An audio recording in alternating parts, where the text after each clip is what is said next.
Hello বন্ধুরা, Android পক্ষ থেকে আপনাদের স্বাগত। বন্ধুরা, আজকের এই ভিডিওটিতে আমি আপনাদেরকে অ্যান্ড্রয়েড ফোনের মারাত্মক একটি সেটিংয়ের সাথে পরিচয় করিয়ে দেবো, যে সেটিংটা অন করা মাত্রই আপনার ফোনে বিরক্তিকর অ্যাড আসা বন্ধ হয়ে যাবে এবং এর জন্য আপনাকে কোনো অ্যাড ব্লকার অ্যাপও ব্যবহার করতে হবে না।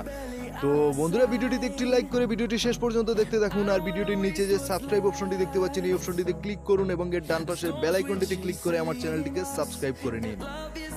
তো বন্ধুরা, সর্বপ্রথমের জন্য আপনি চলে যাবেন আপনার ফোনের সেটিং অপশনে যাওয়ার পর এখানে স্ক্রল করে নিচে যাবেন এবং এখানে একটি অপশন দেখতে পারবেন গুগল অ্যাকাউন্ট নামের এরকম একটি অপশন আপনি দেখতে পারবেন। তো এই অপশনটিতে আপনি চলে যাবেন। যাওয়ার পর এখানে আপনি যখনই যাবেন, যাওয়ার পর এখানে উপরে দেখতে পাচ্ছেন গুগল অ্যাকাউন্ট। তো আপনি জাস্ট সিম্পলি গুগল অ্যাকাউন্ট অপশনটিতে আপনি ক্লিক করবেন। ক্লিক করার পর এখানে দেখতে পাচ্ছেন অনেকগুলো অপশন চলে আসছে। তো এখান থেকে আপনি এখানে দেখতে পাচ্ছেন ডাটা অ্যান্ড পার্সোনালাইজেশন। তো এই অপশনটা আপনি সিলেক্ট করে নেবেন। তো সিলেক্ট করে নেওয়ার পর এবার স্ক্রল করে নিচে যাবেন। নিচে যাওয়ার পর এখানে দেখতে পারবেন অ্যাড পার্সোনালাইজেশন নামের একটি সেটিং এখানে দেওয়া আছে। তো আপনি এখানে নিচে দেখতে পাচ্ছেন গো টু অ্যাড সেটিং।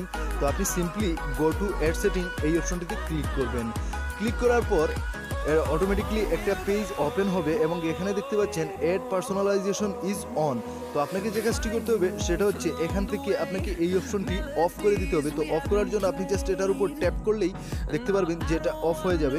তো এখানে দেখতে পাচ্ছেন টার্ন অফ। তো আপনি জাস্ট সিম্পলি এটাতে টার্ন অফ করে দিয়ে এই অপশনটিকে আপনি অফ করে দেবেন। তো অফ করে দেওয়ার ফলে এখানে দেখতে পাচ্ছেন আপনি যখনই এটা অফ করে দেবেন, অফ করে দেওয়ার ফলে আপনার ফোনে প্রায় 80% অ্যাড আসা বন্ধ হয়ে যাবে এবং খুব সামান্য অ্যাড যেগুলো আসবে সেগুলো আপনাকে খুব একটা বিরক্ত করবে না। তো বন্ধুরা, আজকের এই ভিডিওটি ছিল এ পর্যন্ত। এই ভিডিওটি ভালো লাগলে অবশ্যই একটি লাইক কমেন্ট শেয়ার করবেন। ভালো থাকবেন, সুস্থ থাকবেন। ধন্যবাদ সবাইকে।